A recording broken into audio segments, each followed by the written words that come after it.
per hour with gusts up to 60 miles per hour. Timing: strong to damaging winds expected late tonight into mid-morning Thursday.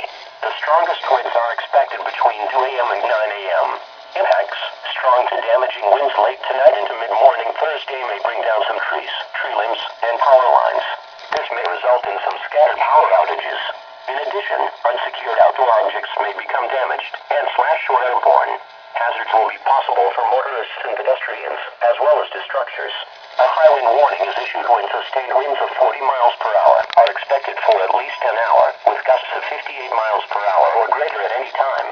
Damage to trees, power lines, and property are possible with wind of this magnitude. Power outages are likely. Take action now to secure any loose outdoor objects.